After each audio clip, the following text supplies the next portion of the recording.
on the following program are solely those of the participants and do not necessarily reflect the views of the Nevis Broadcasting Company Limited or its advertisers.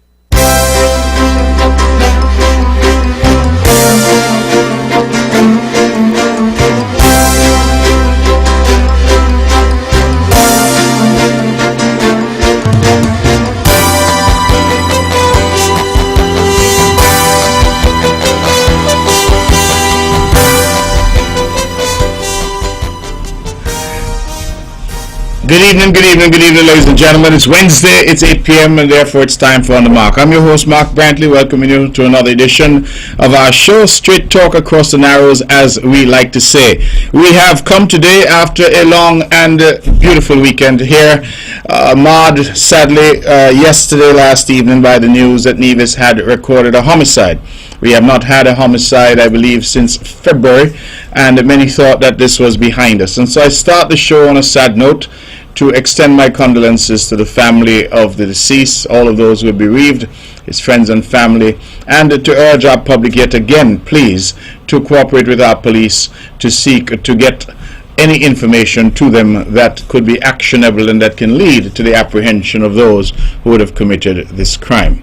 Let me also, of course, encourage our public, particularly our young men, who have been principally the perpetrators and the victims of crime, that we take a step back, that we continue to invest in peace and the peaceful initiatives that we have seen that have already borne spectacular fruit and paid dividends for our country. And so I make that urgent appeal as Premier of Nevis to those who may have information. Please call the police, assist the police. As we say, if you see something, say something. If you know something, say something. The next life that you save, the next property that you save might be your own. And so my condolences indeed to the victims' family and friends, and it is my fervent hope that the police will have a breakthrough in short order. May we now try our very best to go through the rest of the year without this type of occurrence happening again. We had thought that it could not and would not happen, but alas, we had the sad news. The news is particularly sad because we have had such an excellent weekend on the island of Nevis. I believe that all of us know that Culturama was cancelled this year. And as a consequence, we could not proceed with the usual Culturama activities because of the threat of COVID-19. Nevis has not had a case of COVID-19 now since April 7th. And so we have gone a very, very long time without any new cases. However, we continue to say, and our health officials continue to advise, that we cannot relax our guard, that COVID-19 could still be lurking. We have realized, for example, that in our sister island of St. Kitts, there have been more recent cases of COVID-19. And so the health authorities, based on their advice, early this year we cancelled Culturama. I take the moment now to say good evening to all of our friends and family in the United States, Canada, the United Kingdom, and elsewhere. Our good friends and family in St. Kitts, sister island, who tune in regularly to the show. I say that because Culturama is a time when all of them would have been here. All of them would have been home to revel on our streets, to eat goat water and wilks and conky, saltfish, and all the good things that we enjoy here. Regrettably, this year that was not possible. Now, ladies and gentlemen, I have heard and been witness to a lot of controversy. There are lots of talking heads and vessels that make a lot of noise in various public forums. And it appears that some were seeking to create some strife and acrimony surrounding the lack of jamming on what would traditionally have been our Juve morning here, Monday, August 1st, and of course our last lap on Tuesday. Not Monday, August 1st. Monday was in fact August. What date was Monday? I think August 4th, if memory serves. Let me tell you right. Yeah, August 3rd. So August Monday this year fell on August 3rd, and so on August 3rd we would have traditionally have our Juve morning jump up, our long jam from Gingerland, and the people from St. Kitts in particular would have come over in their thousands. The bands would have been on the road, all the Nevis bands, all the St. Kitts bands, etc. But we cancelled Culturama, and that was not something that was done recently. That was done months ago. Just like in St. Kitts, they cancelled Music Festival, they cancelled White Sands and all of these mass gatherings back in June, we announced a long time ago that Culturama had been cancelled, or, to use the words of the Minister of Culture, Eric Evelyn, postponed until next year. So people knew. And so I myself am puzzled at the apparent controversy. It appeared that some people wanted Culturama through the back door, wanted a jam session in town, and thousands of revelers on the street. I was told that this was what was done in Anguilla. Well, I wish Anguilla all the best. Anguilla has a government, Anguilla has leadership, Anguilla has people that make decisions for Anguilla. Nobody in Anguilla could make a decision for Nevis, the same way nobody in Nevis can make a decision for Anguilla. So I've seen some videos, and Anguilla had a big jump up and jam session, and I say kudos to them. That is how they have decided that they will proceed, and they are in their right to do so. Equally, Nevis decided that that is not the way that we wanted to proceed. And as Premier of Nevis, I take full responsibility as head of the cabinet, as head of the island, that we decided that we would err on the side of caution. That our health authorities said to us that this was not a good idea to have mass gatherings and mass jump up in Charlestown as we would for Juve and Laslap. And so when we sought permission to have some activities in Charlestown, those activities were designed primarily to showcase our poets, to showcase our folklore, and allow the opportunity for our masquerades, our cowboys and Indians, our clowns, etc., to come on the street and do the traditional folklore for which really Culturama was designed. And so we had the folklore, we had the steel bands. I myself was there on Tuesday. I spent some time there. I thoroughly enjoyed what I saw. And the idea was to have that along with food stalls so that individuals could come, our vendors could make $1. But there was never any intention, and I want that to be very clear. There was never any intention for us to have any jamming on the streets of Charlestown, on the streets of Nevis. I know, ladies and gentlemen, that a lot of our people, particularly our young people, they want to free up themselves. They want to go out once more and do all the things that they used to do before COVID. I'm not so young, but I want to free up myself as well.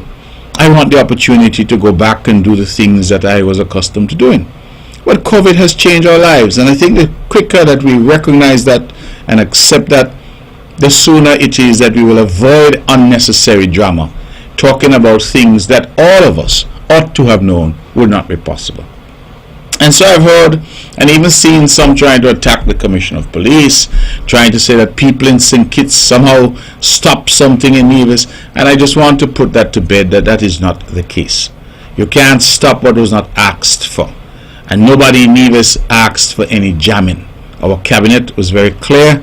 We asked Mr. Abernathy Liburd, and later we asked Troy Liburd to assist. Eric Evelyn was involved, and we were very clear that what we wanted in Charlestown was a food fair-like atmosphere, and we wanted to also have the folklore on display. Steel band, masquerade, big drum, etc. And that is exactly what we got. I want to thank the Department of Culture in St. Kitts. I believe it's Mr. Mills and his team. They came over, the Minister of Culture on St. Kitts. They were all over. They brought with them their folklore performers from St. Kitts. I saw the is it called, the Mansion Bull. All very interesting stuff. Although they said this bull was not from Mansion but from Keon, so that was quite interesting. But we had a good time, and I think that people who appreciate the folklore and appreciate that part of our culture would also have enjoyed. So my family and friends, I want to put to bed any notion that there was any difficulty because no jamming was ever on the cards. And I said so. I said so on Facebook. I said so on my monthly press conference, and I continue to say so at every occasion, that no permission had been sought for any jamming because no jamming was ever contemplated. And this government continues to demonstrate that we are a serious government. And while decisions may be unpopular, I'm sure that the most popular thing that we could have done this weekend was to say, oh, everybody go and jam and walk up yourself on the streets and do as you like. And everybody would have said, fantastic. That is, most of those who are talking would say fantastic. But at the end of the day, we have to behave in a prudent and sensible way. We're not always going to get it right, but we have to always try to get it right. And that is what I am here for, to take decisions sometimes which might be unpopular, but to take those decisions nevertheless. Now I understand, for example, that some are saying that they're certain that come December, St. Kitts is going to have carnival. I don't know whether St. Kitts will have carnival, but what I do know is that December is 5 months away from now. So, if indeed in December carnival occurs, the situation on the ground might have changed drastically by then. By December, for example, we expect our borders are going to be open. So I don't want people to see this as if it's some contest or competition, because it's not. It's a bad situation, to be sure. COVID-19 has created a horrible situation for all of us. But we're not measured by the circumstances, we're measured by our response to the circumstances. And I've lived long enough to know that had we freed up the place on the weekend and had mass jamming and whatever, and we got even a single case of COVID after, that the very person that will be vilified will be Mark Brantley, the Premier of Nevis, who was reckless and foolish to have those types of events knowing that COVID is lurking. And so we erred on the side of caution. Yes, there were mass gatherings on the beaches, etc., as people came out looking for food, looking for some measure of entertainment, and I know of all of that. But those were not arranged or organized by the government, and I believe the police did a commendable job in trying to control those events. I'm hopeful that none of those events would have led to any difficulty for anyone, and that we can now settle down. We have gone back to normal working day to day, and that we can resume the efforts at regaining the momentum here in the country, rebuilding and restarting the economy. I am satisfied that our decision in Nevis to invite people to come out, to invite our brothers and sisters from St. Kitts to come over, that decision has borne spectacular fruit. What are the numbers? Today I had occasion to speak with some of our hoteliers on island, with some of our restaurateurs on island. I made myself available this weekend. I just want to thank the numerous persons, a large number of persons whom I interacted with, was able to meet for the first time, introduce myself, they introduced themselves to me, and I was very pleased that so many of the people from St. Kitts came to their sister island to spend the weekend. Not just the day. Many of them came as early as Thursday or Friday last week and stayed until Tuesday. The result was that you had places here on the island, Carino up in Hamilton, you had Wally Beach, you had Hamilton Hotel, or Hamilton, what's it called now, Hamilton Resort, I suppose. You have Golden Rock, you have Hermitage, you have a place called something Cottages, Clifton Cottages I think it's called, all of which are reporting excellent business. You had a lot of private villas, a lot of family members come stay with them, and as I said, it wasn't a one-day thing. I think during Culturama you see the boats moving on Juve morning, that's a big thing, but this wasn't a one-day thing. This was something where we saw lots of people coming over and spending the entire weekend. To give a sense of actual numbers, I was able to get some numbers from NASPA, the Nevis and Seaports Authority, and they're telling me that from Charlestown Pier you had movements of 1,807 people. That is over the weekend. That is starting on Friday, Saturday, Sunday, Monday, Tuesday. You had 1,800 people coming in, 1,416 people going out. At Wally, at the water taxi pier there, you had 564 people coming in, 391 persons going out. We had a total movement of persons over the weekend of 4,178. Now, that is considerably fewer than we did last year, because last year over the same period of time we had 13,691 movements between St. Kitts and Nevis. This year we had 4,178. But qualitatively, I think this year was pretty good given the circumstances, because most of these 4,178 movements would have been persons who were staying over. would have stayed for 4 or 5 days at a hotel or guest house, and therefore would be spending money in the Nevis economy over that period of time. So I would hope that by next year we get back to 13 and 14,000, but for now I am satisfied that we just had 4,178 persons moving back and forth over the weekend, the majority of whom would have spent the entire weekend here. As a matter of fact, when you look at the numbers, the largest movements that we saw were on Friday, July 31st and Saturday, August 1st. Those are the largest movements of persons coming in. And so those people were clearly coming in this year to spend the weekend, and for that we are truly grateful. So let me go on record, ladies and gentlemen, by thanking the good people of St. Kitts, thanking our Division brothers and sisters as well, who themselves came out. I think there were no incidents, we had no fights, no difficulties, and kudos to the security forces for doing their very best and managing the situation. But I think all in all we had a good weekend, and I believe that some people, maybe not everyone, but certainly some people were able to make some monies this past weekend, which hopefully will jumpstart their little business and ensure that we keep going. I know that I spoke to some of the hoteliers and they are very happy. Not only are they happy, they're saying that they want this to be a weekend affair. And so we continue to encourage those in St. Kitts who want to get away for the weekend. As we say, a staycation is just a boat ride away, and come over to Nevis and enjoy all that Nevis has to offer.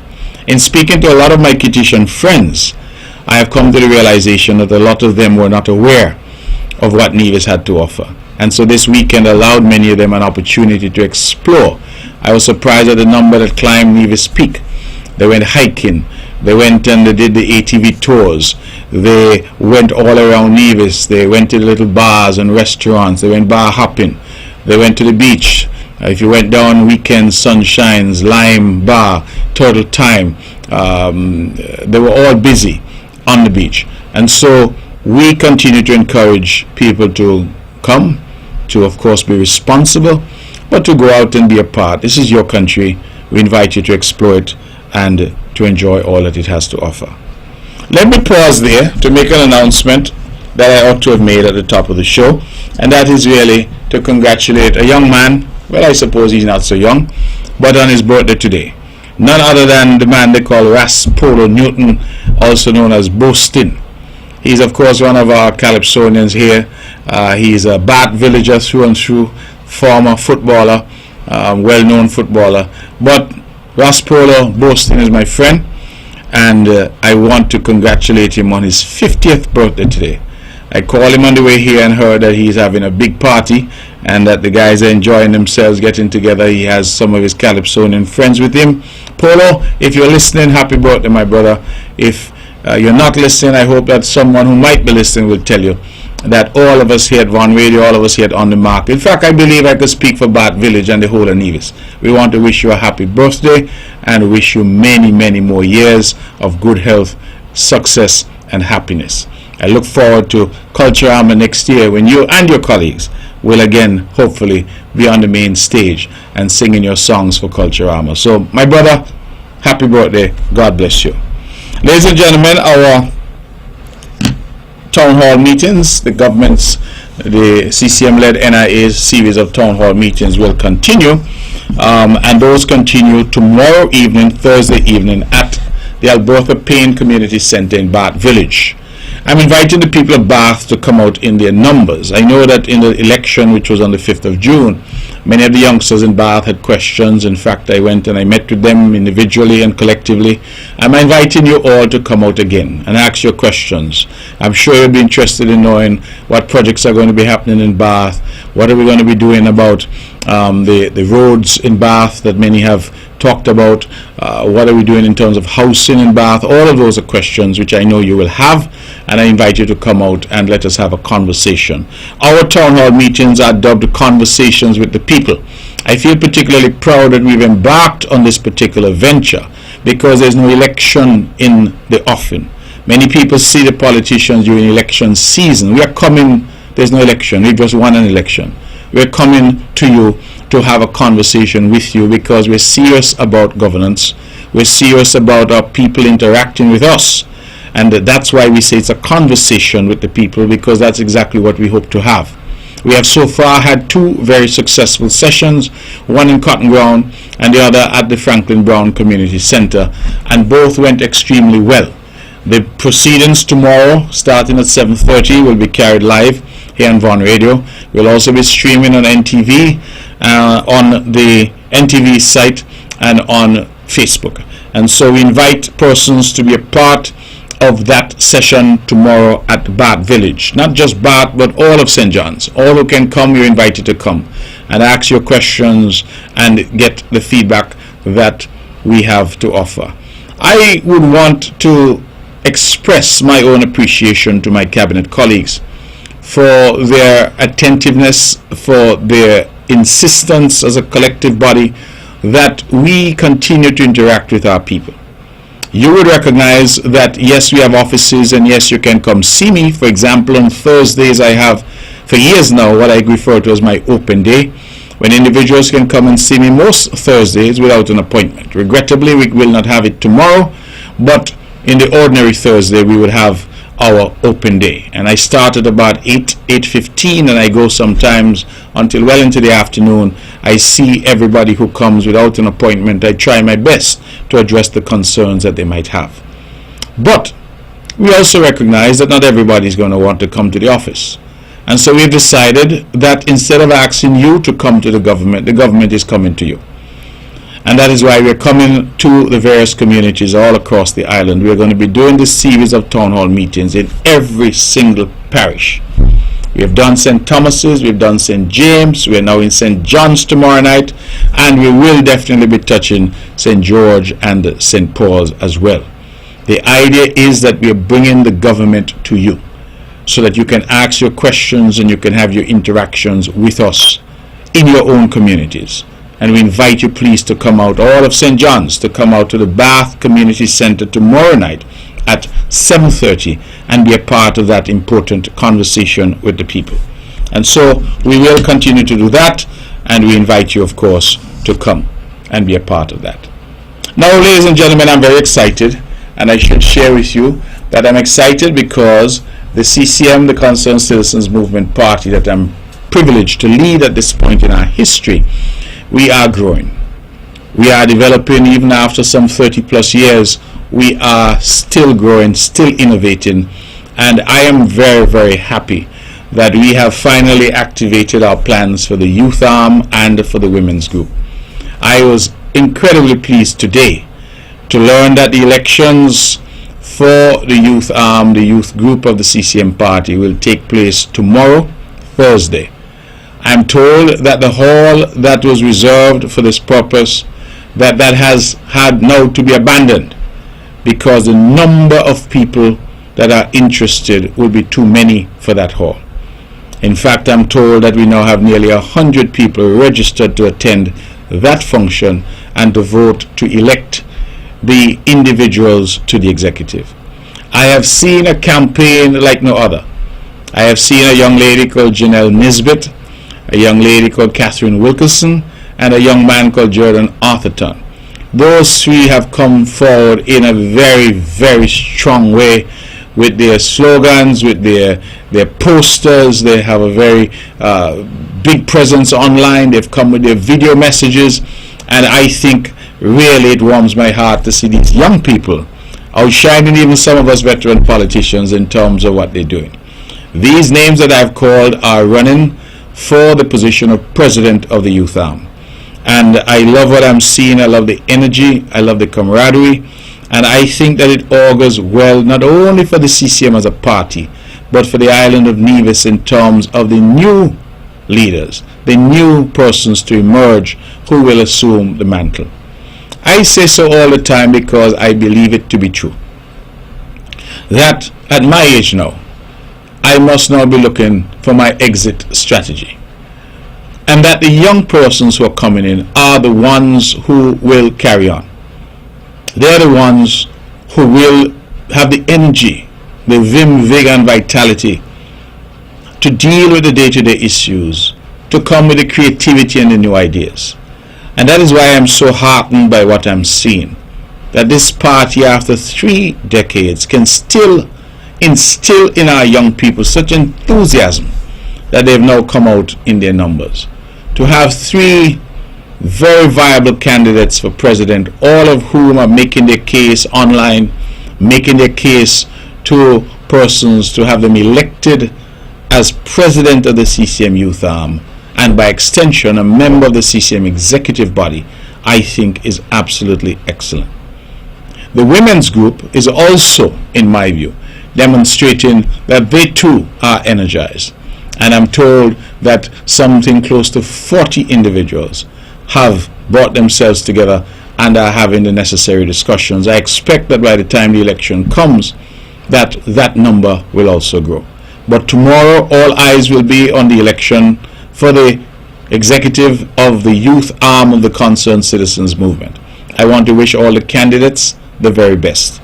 I want to wish you good luck, and may the best candidate emerge. But either way, as leader of this party, I look forward to working with all of you in the days and weeks and months and years ahead. And so I am excited about that, and I wanted to share that little bit of information, that we thought the elections were over on the 5th of June, but that's not so. We have more elections coming tomorrow, and the way the elections tomorrow look like it's even more serious than those we had on the 5th of June, because people are fully engaged and fully energized, and I really, really like that, and I look forward certainly to being more and seeing more of that as the party continues to demonstrate that it's a big tent and that it has room for everyone. We know that there are people who have traditionally supported the NRP who are unhappy. They don't see the leadership in the NRP that they would like. They don't see the party having the structure and the type of ideas that they would want to gravitate to. And I said to you, there's a home for you inside the CCM. Come home to the CCM, come over to the CCM party. We are inclusive. We have governed in a way which shows that we are inclusive. Nobody can make any claims against us to say we victimized anyone, because that is not me. That is not how I have governed. That is not how this party has governed. And many who have got jobs, who have got opportunities under this government, I have been chastised for it because people say them they are NRP and they get through. And my answer to those who say that has always been, we are all divisions, and every division must have an opportunity in the land of his or her birth. I may not be popular, it may not be a popular position, but that has always been my position. And so I continue to encourage all to come and be a part of this big blue machine. We are far and away the best available political party, the best organization currently. I will go so far as to say in the Federation, not only in Nevis. We are inclusive in terms of our philosophy. We are inclusive in terms of the mentality of what we do, the approach that we take, our ethos as a party. We put people at the epicenter of all that we do. We say people matter most because we mean it. We mean all of our people. And so I would encourage those who are feeling that after 30 plus years of losing election after election after election, that they want to be part of a winning organization. They want to be part of a team that has demonstrated that it can deliver. And so our doors are open, and we welcome you. We welcome additional youth to come forward and to step up and be a part of this process, to become members of the party, and certainly to be a part of the process, because we need your energy, we need your vim, vigor and vitality if the party is going to move forward. And so we thank you very much for that, and we certainly look forward to tomorrow's election. It is a pity that I didn't have the candidates here this evening for a chat with them, but I suppose they have their own platforms, and I would anticipate that they will be making the case up until the very moment when they have the vote tomorrow to determine who will be the president of the youth arm of the Concerned Citizens Movement. Ladies and gentlemen, let me pivot now. It is 8:30, but let me pivot to an important matter. Saturday, the 1st of August, marked the 50th anniversary of the Christina tragedy. It was for me a very moving and historic occasion that the Nevis Island administration, that I am privileged at this point to lead, came up with the idea to have a special sitting of the Nevis Island Assembly on Friday the 31st of July to commemorate the 50th anniversary of the Christina disaster.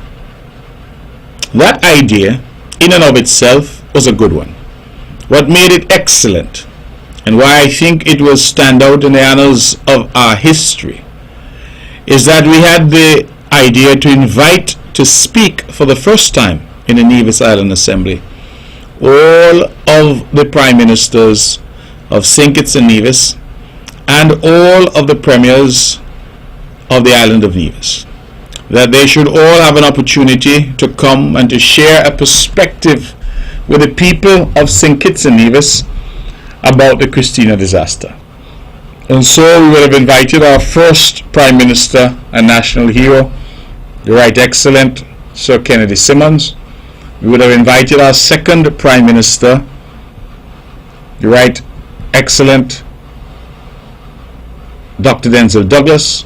We would have invited our third and current Prime Minister, the Honorable Dr. Timothy Harris. We would have invited our second Premier, the Honorable Vance Avery, our third Premier, the Honorable Joseph Parry, and of course I too would have been there as the current Premier. Our national hero, Dr. the Right Excellent Sir Simeon Daniel, he clearly has gone to the great beyond.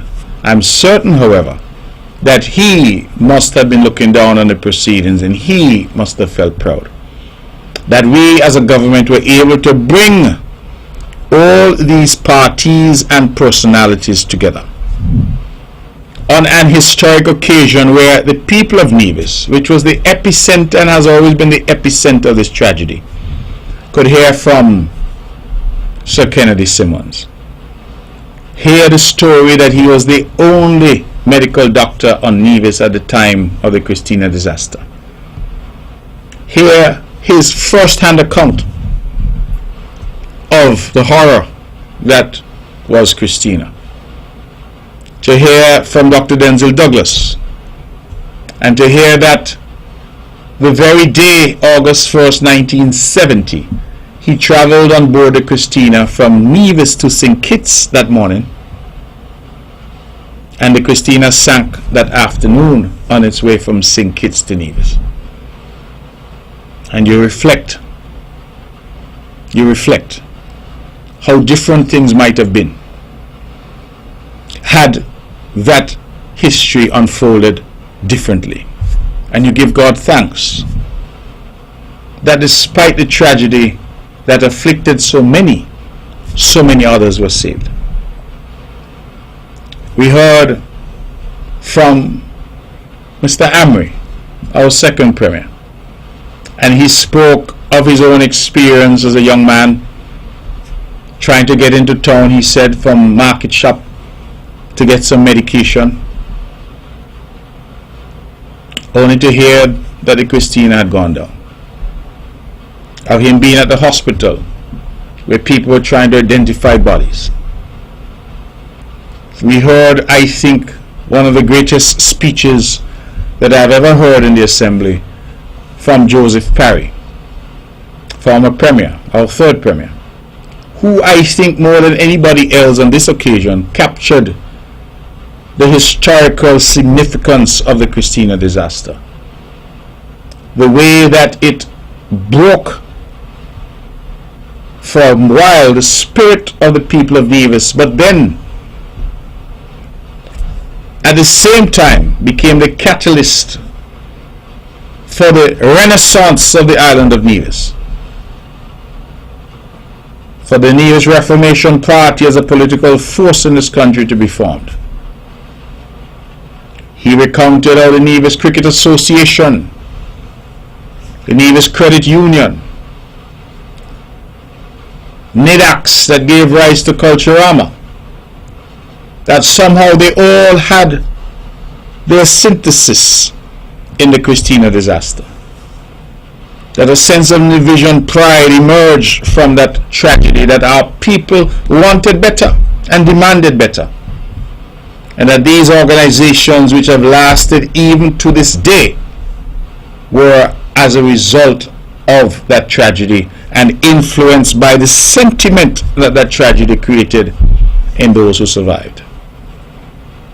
And I believe that Mr. Parry should be commended because his speech was certainly one, I believe, that every school child should listen to, because it gave perspective that I could not give. I was only 1.5 when this incident happened. It gave perspective that Prime Minister Harris couldn't give. He said he was a boy of about 5 or 6, but his grandmother never allowed him to leave the yard, so he knew nothing about the Christina and would not have had that first-hand experience. And so Mr. Parry's speech, I think, like the others, provided a bridge between what was 1970 and what is now. And for me, what was most striking were the anecdotal stories that emerged. Denzel Douglas being on the very Christina the very morning of that disaster. Vance Hamry remembering exactly where he was when disaster struck. Kennedy Simmons talking to the fact that the Nevis airport had no lights in 1970. And so he, having worked all day when other doctors came from St. Kitts on a small aircraft, they had to send out the call for those who had automobiles on Nevis, those who had cars, to come and park their cars and shine their light on the runway so that the plane could land. The absence of proper roads, no running water, no proper electricity supply. That was Nevis, and the neglect and the suffering that people endured. When I spoke, I focused on the fact that those people who survived, the families of those who perished, never got any counseling. They never got any compensation. They were essentially forced to survive alone. And only through the church, through the prayers of many, and through the assistance of friends and family did some survive. There were stories of families that lost 3 and 4 members, including the breadwinner. There were stories of heroism. We can think of people like Arthur Anson of blessed memory, Winston Skeet, captain of the Sea Hustler, and others, and what they did to save so many lives on that day. The stories, I think, have not yet been told and have not yet been fully ventilated. I was also proud that with the blessing of the Nevis Island Cabinet, we were able to announce 3 initiatives. 1, a scholarship for persons wishing to study maritime or anything in relation to the sea. 2, a program where we want to assist persons in terms of swimming. I think that was the intention, that those who wish to swim and learn how to swim, that the government now every single summer will have swimming camps paid for by the government so that those will be free.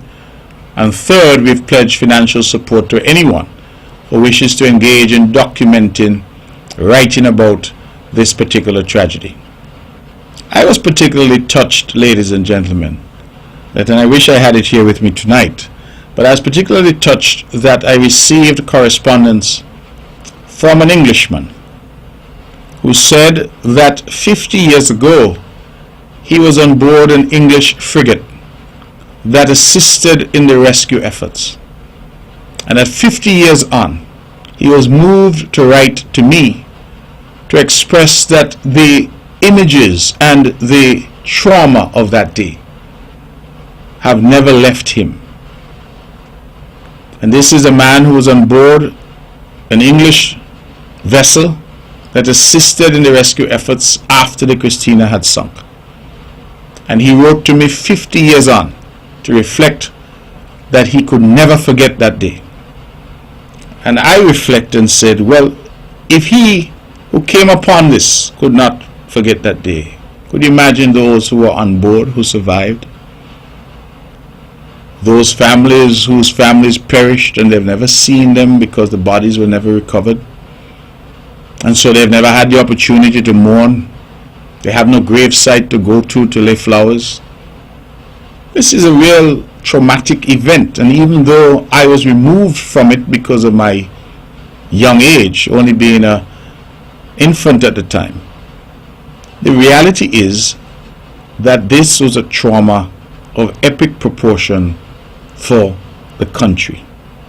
Now, I have lamented over the years the fact that there has been no commemoration of this event on St. Kitts.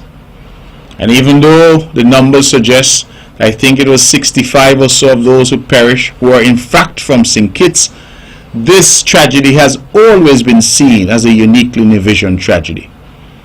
We have two monuments in Nevis, one on the Hunkins Drive, the other at the Bath Cemetery. And I was pleased, together with Her Honor, our beloved Deputy Governor General Hailita Liebert, to journey to the Bath Cemetery to unveil there a plaque which lists the names of the 13, I think, bodies that are interred at the Bath Cemetery. I'm told that there's a mass grave at the Springfield Cemetery in St. Kitts, but there's no marker. There's nothing that has ever been done in St. Kitts to commemorate. And that is why I made the case during my own address in the Nevis Island Assembly on this historic occasion, July 31st, 2020, to mark the 50th anniversary of the Christina disaster, that the time had come for a permanent memorial to this disaster, to these victims, that the time had come for that to be mounted on St. Kitts, so that the people of St. Kitts equally can share in the fact that this was a national tragedy, that the young people in St. Kitts will know about the Christina, just as the young people in Nevis are being asked to know about it, because it was a tragedy that impacted us all. And no more should it be seen as a Nevis tragedy, because it was not. The boat was owned by the government, which had its seat in St. Kitts. The captain of the boat was from St. Kitts. There were many on that boat who perished were from St. Kitts. The island of Nevis suffered most because it was coming to Nevis, and many people were returning home, having gone to St. Kitts to sell, to shop, whatever it was. They were coming for the festive Emancipation weekend, and they never made it home. This was, I think, a call to arms and a call to conscience of our nation that happened on Friday. And that is why I say the significance of Friday ought not to be understated. It was a truly historic event. I want to thank Sir Kennedy, thank Dr. Douglas, thank Dr. Harris, thank Vance Amory, thank Joseph Parry, and I was happy that I was there with my colleagues, both on the government benches and on the opposition bench, for an historic day in the life and times of the island of Nevis and the wider Federation. I was very, very pleased, ladies and gentlemen, that our entreaties have not fallen on deaf ears, because in St. Kitts, an exhibition and memorial were organized at the National Museum. And on Saturday, the 1st of August, even as we had the traditional ceremony to mark and commemorate that event here on Nevis, equally on St. Kitts, something was held. And at that event in St. Kitts at the National Museum, our Prime Minister, Dr. Harris, announced that a formal and lasting memorial will be erected in St. Kitts to the Christina disaster. And I said, look, yes, it has been 50 years. But that simple act by the Nevis Island Cabinet in putting together the special sitting and inviting all to come and be a part of it has prompted, if you will, the island of St. Kitts to respond and to accept the reality that this is a national tragedy.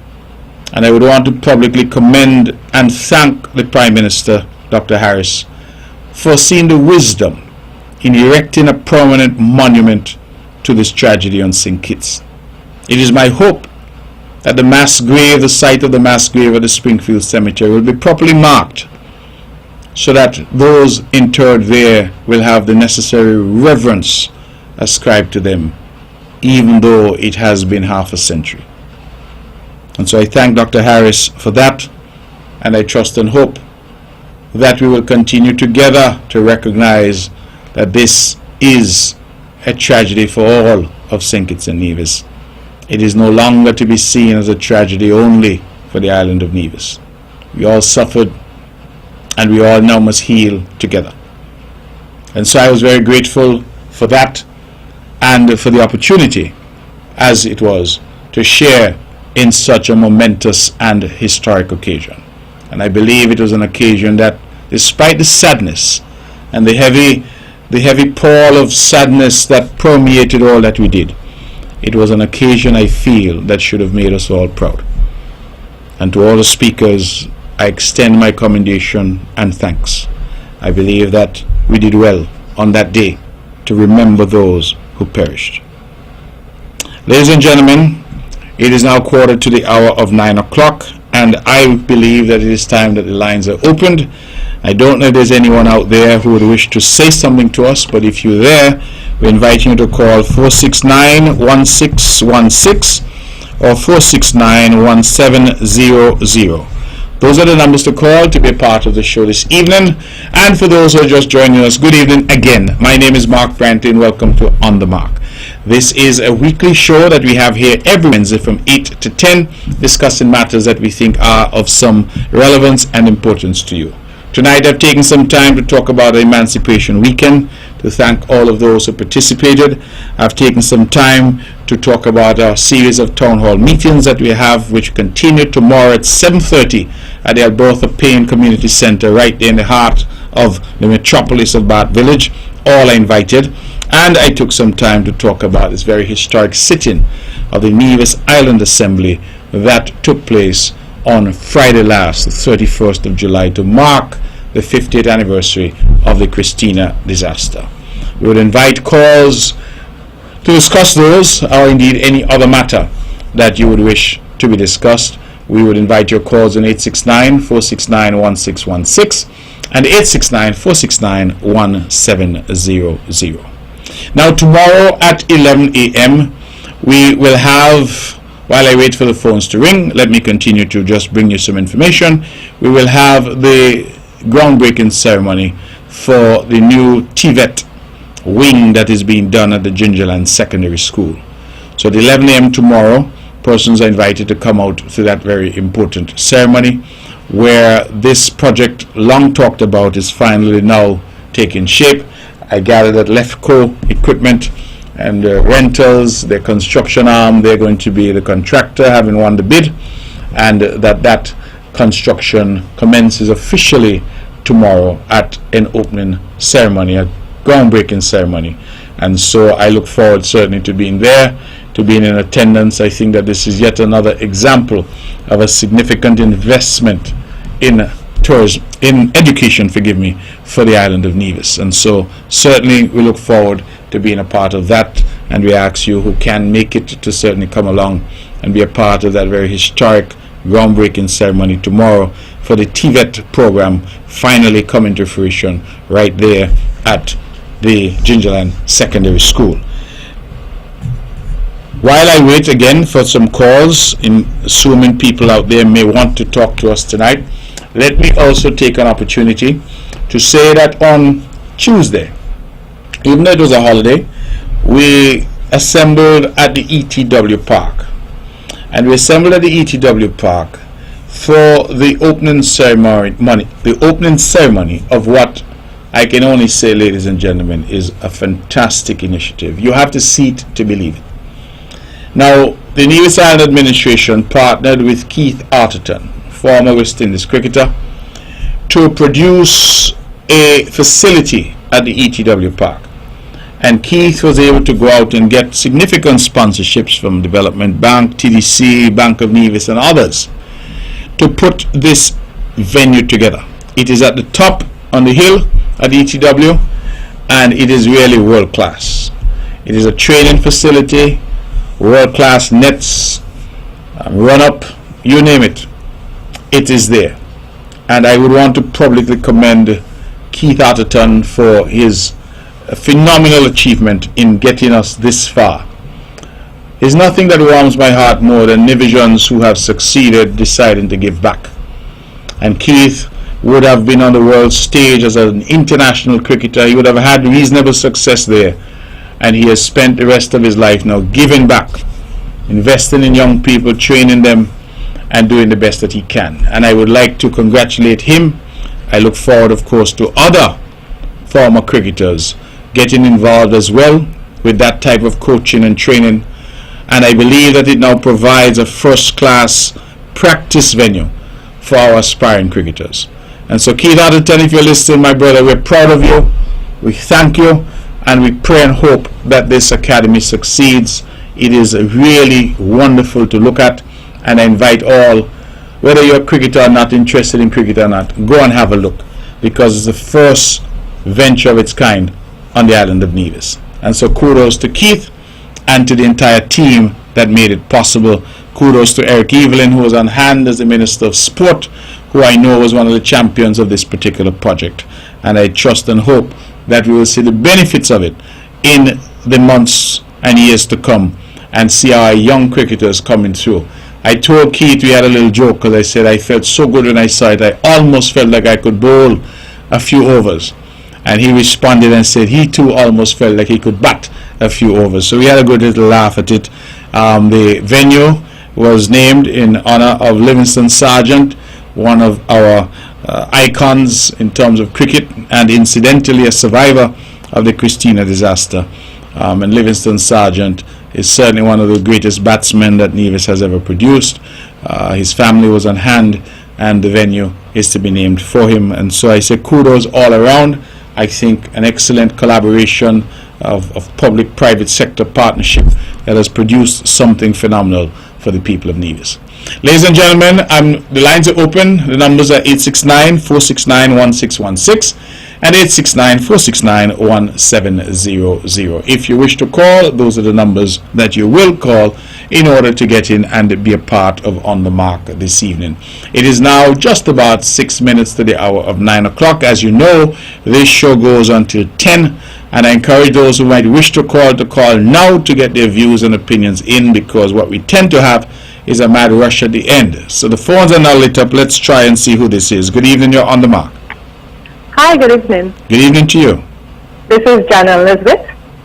How are you, Janelle Nisbet? I'm well. Or should I say Madam President in waiting? Soon to be. So I'm just calling in to thank you for the recognition. We're putting in a lot of work to get the voice of the party out there and to reach the young people in the country.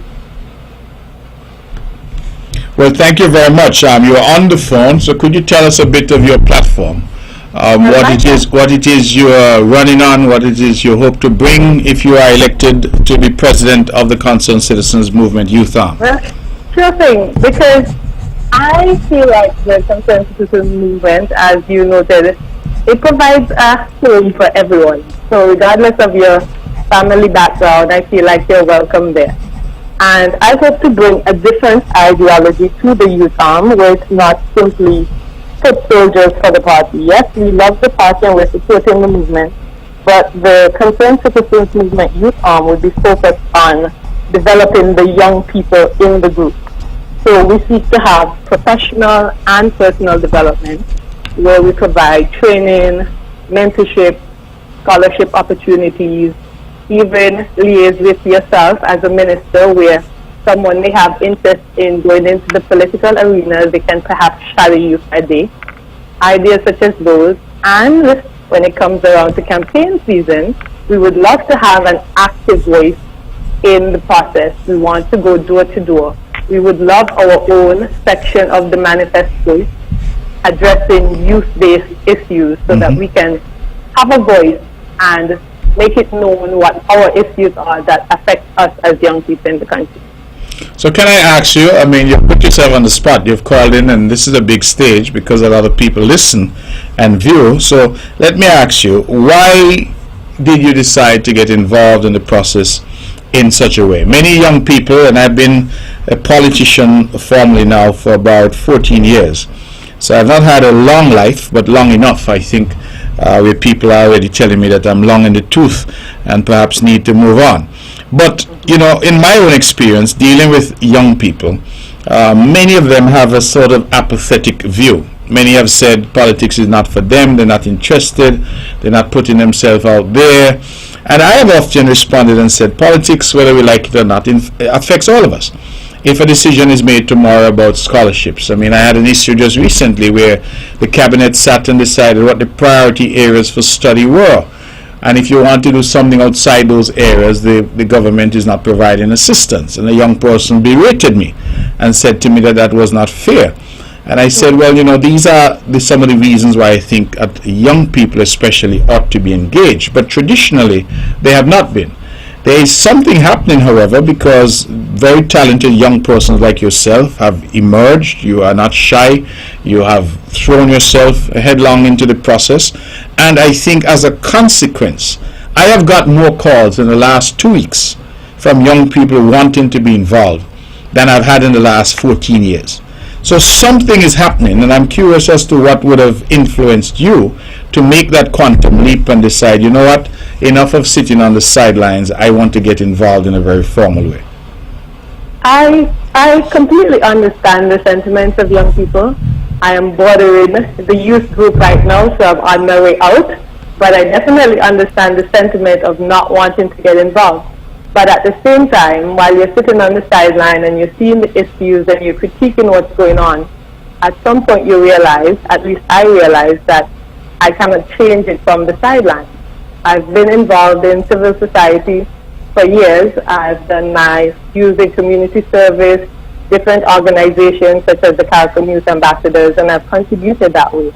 But a lot of the change that we need to see is in the political arena. So we all have to get involved in one way or the other if we actually want to affect the change that we want to see. Well, I'm very happy to hear that, and I'm thankful that you saw some value in the Concerned Citizens movement at this point in time, that you will want to make that effort, and not just you, as I said, but I listed your other colleagues this evening who are also seeking the presidency of the youth arm. Today, I don't know if you are aware, but today I was advised that they had to change the venue because the group is ballooning in size, the movement is catching on. Yes. You can tell from contacting the individuals who joined the group, they're really interested and excited and looking forward to an opportunity to actually get involved. Good. All right. Well, I wish you all the very best, and by next week, God willing, we will certainly know. I hope these are not results that we have to go to court over. We're all dedicated to working for the best for the movement. Regardless of who wins, we're working together for the overall success. It's not an opposition type election process. All right. Well, thank you very much for that, and thank you very much for your call. Thank you very much. Okay. All right. That was Ms. Janelle Nesbitt, who's a contender for president of the CCM Youth Arm, making, I think, a very eloquent case as to why she ought to be the person. But I think the last thing you said is what resonates most with me, that this is not in any way confrontational or controversial. These are people who are all committed to the Concerned Citizens movement and making a difference, and that is what matters most. Let's go back to the phones. Good evening, you're on the mark. Have we lost that caller? Let's try this one. Good evening, caller, you are on the mark. Oh, good evening, Mr. Brantley. How are you? I am well, thank you. Mr. Brantley, last week, Wednesday, you had a most interesting program. Your guest was Russ Elroy. Yes. And a lot of what was discussed related directly to Bob Marley's plea, Bob Marley's prayer, emancipate yourself from mental slavery. Our colonial masters did a very good job. They not only brainwashed us, they brain-dyed the people of the Caribbean. And it's going to take a long time to wash that dye out of our brains. Mental slavery is like a big pile of cards. We have to remove the cards one by one. Now, recently, the federal parliament removed one of those cards. The Speaker of the House of Parliament is no longer wearing the wig. Luckily, we said goodbye to that. I wonder if we can look at the possible removal of the second card. As you know, Boris Johnson is the President, Prime Minister of the United Kingdom. Have you ever heard him being introduced to or referred to as the Right Honourable Boris Johnson? I've not paid attention. I must confess. You're not paying attention. I have not paid attention to how he's referred to, so I can't answer that question. Never introduced the Right Honourable. So my question is, why in 2020 is the Prime Minister of St. Kitts and Nevis being referred to and introduced as the Right Honourable Dr. Timothy Harris? What is the difficulty you have with the Right Honourable? The retention of the Right Honourable. You know, that's poppycock nonsense. That's colonial mentality. That's mental slavery. So how would you like him to be referred to? Well, let me ask you this. If at some time in the future you were referred to in writing or introduced as Mr. Mark Brantley, the Premier of Nevis, without the honorific title, would your professional accomplishments be diminished in any way? I do not think so, no. Would your ego be bruised in any way? My ego is very difficult to bruise, so I don't think so. So the question is, why are you retaining this, the Honourable so-and-so, when the Prime Minister of Great Britain is never introduced or referred to as the Right Honourable? Well, as I said, I can't debate that because I don't know. I take you at your word that that is the case, but I was just trying to understand how you perceive that as a relic of colonialism. I mean, I've seen other issues, such as the Queen continuing to be head of state, and that certainly, those are things that I can understand and relate to. Anachronistic relic, Mr. Brantley, not needed. Not needed. It's 2020. Okay.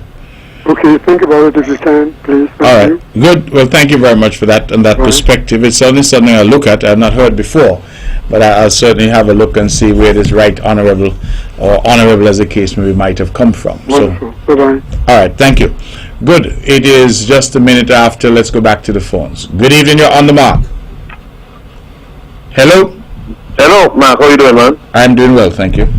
First, I'm listening on your show, man. Sorry, there's some noise around me here. Let me move away. Mark, I wanted to call in and tell you good job on that show you did with the brother for the, African consciousness. I think it is IRI. Yes. I myself, my father is from Butlers Nevis, and I was able, in my own capacity, using this science to trace my own DNA and find out where my ethnic groups come from on the continent. Okay. And it was very important for me to do so. And where are your family, if you don't mind me asking? Where did they come from? I didn't hear that, sorry. Your people from Africa, where did they hail from? Okay, so his lineage comes from two countries, Gabon and Angola. Okay. The ethnic groups in those countries from Gabon are the Ateke and Sogo people, and in Angola, the Mbundo people in Angola. Okay, interesting. This was quite surprising because a lot of the times men or paternal lineages are in fact broken by European intrusion. I mean, no way. But his was not. His family's from Butlers. I said the Bushes and whatnot. And I'm very proud to know that. So I was glad to also hear you say that y'all are working on some airlift sooner rather than later, going to the continent, and I'm just hoping that these things continue. It's very important that we get past some of the old ways that we've been interacting with Africa, and I hope this conscious movement in St. Kitts and Nevis continue. So, keep up the good work. Well, let me ask you: have you had an opportunity to visit the continent? No, actually, I was supposed to go to Benin this year for the Vodou Festival, because of the for the what festival? The Vodou Festival. Vodou. Yes. Okay. What kind of festival is that? That is the festival. It would be the parent of what would be called Vodou in Haiti. Okay. So the Vodou Festival Benin is considered the heartland of Vodou. Okay. So this is one of the things that we had to get over, the whole stigma of African spirituality, and I wanted to go and experience it myself. Okay. Because of COVID, I couldn't go. Okay. So I had to scrap that. But hopefully, my plans are to one day, visit Central Africa. Now I know where my people come from. Good. But I'm really hoping that we continue this conscious movement in St. Kitts and Nevis. It's really important, man. We cannot again let ourselves fall back. See what's happening in the world with black people, African people, and we cannot allow ourselves to be, lazy again and fall back into the same trap. Okay. Well, thank you very much, and I actually must give Iroy the credit, because he contacted me, and he and a few of his brethren was actually supposed to be here, and in the end he was the only one who was able to make it. But I thought the conversation was an interesting conversation, because it allowed different perspectives to be brought to the fore. And it was interesting because, as conscious as Ras Iroy is, and he has been a voice, a consistent voice for decades now in Nevis on issues to deal with marijuana and issues to deal with dreadlock children going to school, for example. He was one who agitated and advocated on those types of issues very early on. So I give him maximum credit. But he and I smiled about it, because even in one of his points that he was making, he said that he didn't want to go down this dark road or something to that effect. And I said, why is the word dark being associated with something that was bad? And it speaks to what the previous caller was saying to us, that there is an element of brainwashing that has occurred. Yes. That we get to a point where we say things that we're not even conscious of anymore. Yes. So, to say that something bad is a Black Friday, it's a black mark, it's a black day in history. As a matter of fact, as I was talking about the Christina disaster, someone commented that the first words from our then leader, Robert Llewellyn Bradshaw, when he came to Nevis and saw all the bodies, he said it is a black day for the Federation or for the country. Yes, sir. And it seems always when there's tragedy, if you see a black cat, it's bad luck. Bad luck. Right? You get blackmailed. It's something bad that somebody's doing to you. You get blacklisted. So we use all this language, and we use it sometimes without even thinking that what we're doing is continually perpetuating the notion that if you're black or something is black, it's bad. And that is something that, as I said, it creeps into our language in a way that we ourselves aren't aware of, because it's just become everyday. It's a conversation that is important, because there's very subtle ways, as I said, that these former colonials have started to sort of keep us down. Very, very subtle terms that we just said, like, when you hear people cussing, you can't just be a stupid person. You got to be a black and this utara. Black is always used as a boost, as you said, to describe something awful. So again, man, I mean, it's a lot of work we have to do, but we have to do the work. Yes. I would really hope our people take the opportunity to go to Morocco. Like you said, there were scholarships, and people didn't go. Mm-hmm. But we have to start to reorient ourselves towards the continent, because everybody else is going in. They're not leaving, but they found a way over hundreds of years of conditioning to keep us away from the continent. They don't. That's why, for us to get to the continent, we have to fly and go to the States, then to Europe, and then down into the continent. That's 2-3 days of flying. And it's all by design. They have to keep us away from the continent, and it should not be that way anymore. Well, that's why I made the point to a particular caller, because all of us, I think, including myself, have a view that Africa is so far away. It is so difficult to get to. It is so hard to reach. Yeah. When, in fact, as I said, I was myself surprised when we discussed this flight from Nigeria, that it was really just about 10.5 hours from Nigeria to St. Kitts, and I thought, wow, Yeah. So, I mean, all these things are by design, and I would really hope that we use the opportunity to break some of those things, the ones that we can control. And what we can control, we do need to get the reparations for. I am a big supporter of that. I will not let that go, because we have seen those same people who are telling us no. They themselves have gotten and are still taking reparations. So I will not accept that reparations is not possible, because they are taking reparations. But Mark, I'm not going to hold the line any longer, man. I'll be listening. Have a nice night. Okay, well, blessings to you, and thank you very much for the call.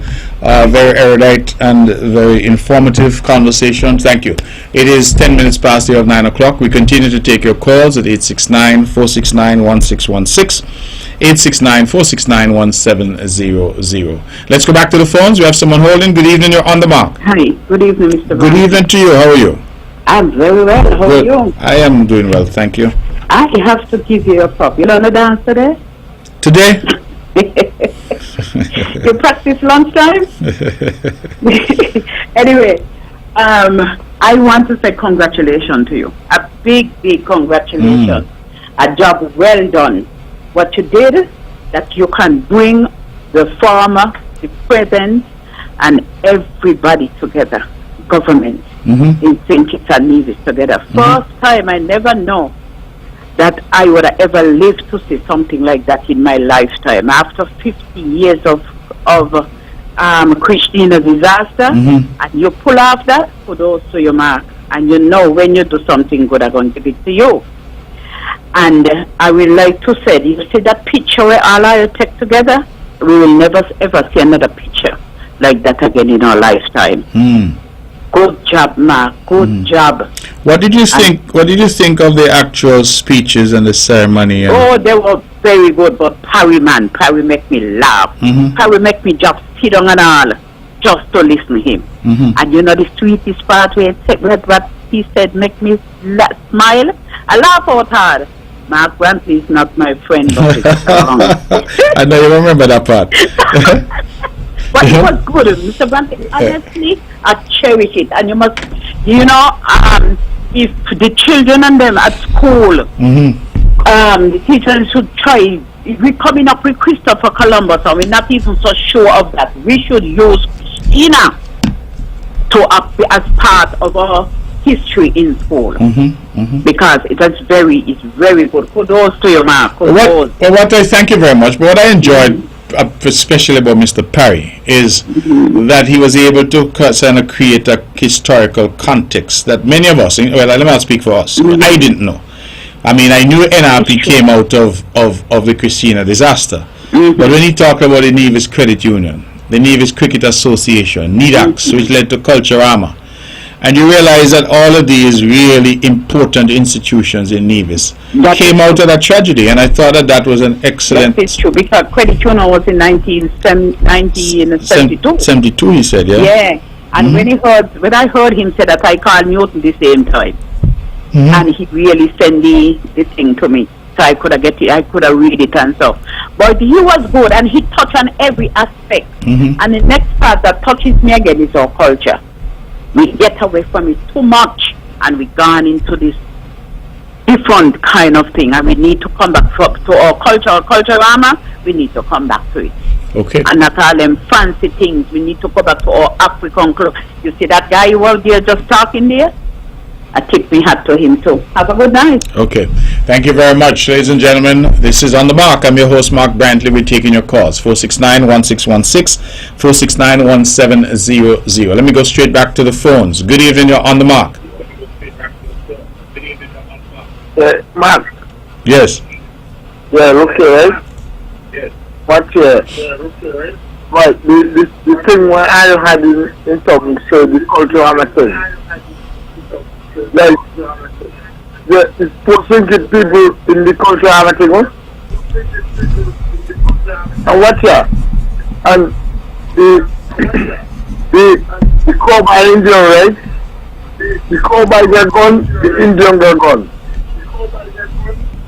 And the tell them make a speech. The cowboy did not speak, huh? Let me want to make a cowboy speech, say, Stranger and Wanderer. Stranger and Wanderer. So go ahead and make a speech. Now let me hear the speech you're going to make. Yes. Hey stranger, what are you doing in my tongue? I'm just a stranger and a wanderer. I have no place to my head. One of my comrades got me wrong. So when I hit him, I walk out with this one gun figure on my side. What did they do with one gun? Yeah, just before he goes at my grandpa, right, he called me at the bedside. Said, my son, I got to leave you. And the second day I was out in the yard cleaning, alone, and this guy one shot. When I went searching for it, I found a mosquito was killed. Evidently I found my grandpa was not lying. Wait, this is still a speech you're making here? Hello? Yeah. All of this is a speech? But yeah. But it's a long speech? He got enough boy come and enough boy come, but So what you say? You shoot a mosquito? I let me money run out. Okay. Take care. God bless. No place in the world like Nevis. This is On the Mark. And we're taking your calls at 869-469-1616. 869-469-1700. There's nothing worse than your money run out before your speech is finished. You know? Oh my goodness gracious. You know, this show continues to be one of the best shows in radio. Ladies and gentlemen, we're talking about one and many things. We're taking your calls. We are getting some feedback about the special sit-in to commemorate the 50th anniversary of the Christina disaster. We're getting some feedback about the Emancipation Weekend. We're talking about the resurgence of the Concerned Citizens Movement and the youth especially, and the women who are stepping forward in large numbers. And of course, I'm reminding one and all that our town hall meetings, conversations with the people, continue tomorrow, 7:30 at the Alberta Payne Community Center. We look forward to seeing all of Bath Village and all of the St. John's community there as we bring government to the people. Let's go back to the phones. Good evening, you're On the Mark. Hello. Good evening, Mr. Bradley. Good evening. Honorable, how are you? I'm well, thank you. You man say you shoot a mosquito? How are you gonna do? Here's a good shot. Anyway, it's really nice. Anyway, yes. I want to come back, as the lady before me spoke about the pictures. Yes. I always tell people, politicians, they are friends, and we get at each other. Mm-hmm. We get at each other, and look how nice you all take the picture, looking so lovely. I hope somebody, but some photographer also frame it and put it down in some kind of in a museum or what somewhere. Mm-hmm. And I want to commend the Nevis on that opening they had for the Christina disaster. Mm-hmm. And I don't know anything about Christina, so it was something new to me, and so on. So kudos again. Can I ask you? I don't mean to be forward, but would you have been born then at 1970? Yes, but I was a child then. Okay, and are you from Nevis or St. Kitts? No, from St. Kitts. Okay, and so this is part of the point that we were trying to make, that we don't believe that enough attention has been paid to this disaster in St. Kitts. In Nevis, we've always had the commemoration and the ceremony and all of that. But I think bringing people together, and in fact hearing some of the stories, when I heard Dr. Douglas say, for example, that he was on the very boat that morning. Oh, really? Okay. So he was in Nevis with family and friends, and he sailed to St. Kitts the Saturday morning. And the Saturday afternoon when the boat sailing back, it sank. You know, so a lot of people had sort of close calls or connections in some way, shape or form. And so part of what I'm so happy that the Prime Minister Harris has announced is that there will now be a monument in St. Kitts. Yes, he did. And as he mentioned on Saturday, soccer down here, you had something as well too. And I was surprised that the turnout was poor. Yes. The turnout was very, very poor. I don't understand. We don't like to. It was a ban. Let's say that there was a ban gonna be there. You just see the whole area packed off people. And some names and so on the Prime Minister mentioned. I can't believe I see these people walking, and I can't believe and so on. Those same individuals and so on was on, part of the Christian. Yes, absolutely. A lot of people were part of that tragedy. And you see them today, but I'm saying you don't know what they deal with when they close their eyes at night to try and sleep, and what they have in their heads, because of course, how many of us would have seen that type of tragedy before our eyes? So it is something that I'm happy. I think that even 50 years on, it's never too late to do what is right, and I feel that now the nation is finally waking up to the reality that this is a national tragedy, and for me that was the success of Friday. And also, I heard this, I don't know who the guy, some guy talked today, said that there's some lady, I think she sang a song or something like that. Oh yes, how could I forget? So I don't know who she is, and is it possible you could play a little piece before you go? I don't know if we have the song here. I don't think we do. But it was performed at the ceremony for the Christina commemorative ceremony that we had on the Saturday. Her name is Denise Gordon. She's a world-renowned blues, jazz artist, gospel artist, and her family hails from Rollins in Nevis. So Denise came home, and she's often here in Nevis to relax, and through COVID hit, she decided to stay. And so she's been here all these months, and she and a chap called Jazik Chiverton collaborated and came up with a wonderful song called Jazik from St. Kitts. Yes, Christina, and she performed the song live. It was, oh my goodness, it was moving. I don't know how to describe it. I got goose pimples. Yes, in fact. And so we definitely will have to try and get it and play it at some point, but it was an incredible song. Okay, I'll continue doing the wonderful work, as even though they don't like you, because somebody was mentioning today, said that you always want Kittitians to come over for Culturama back then, but now you're begging for Kittitians to come over. But anyway, enjoy your night, and may have a nice rest, and you and your family. All right, thank you very much. And I don't know why people would talk. What I realize is that people make up their own stories, because if I'm begging Kittitians to come for Culturama, is it that St. Kitts is begging Nevisians to come for Music Fest? Do you beg Nevisians to come for White Sands? Because when I go to those events, I see more Nevis people sometimes than Kittitians. I think that we need to get past some of this nonsense that we say and focus on the reality that we are one country. And so I don't understand, because everybody knows that every year Kittitians flock to Nevis for Culturama, just as every year people of Nevis flock to St. Kitts for Music Fest and for White Sands. If you are like me and you stay at the Marriott and you go over there, I could tell you on a weekend like Music Festival weekend, the Marriott is full to capacity with people from Nevis. Families, young people, not so young people, who go over to enjoy themselves. And I think that this constant effort to divide and to put us against each other, I think we've had our days of that, but we're trying now to do something differently. And I think that all of us should get on board and try to see how we can build as one country. And so the Christina Memorial in St. Kitts, that's an indication that we are maturing and we're moving to a stage where we are building as one country.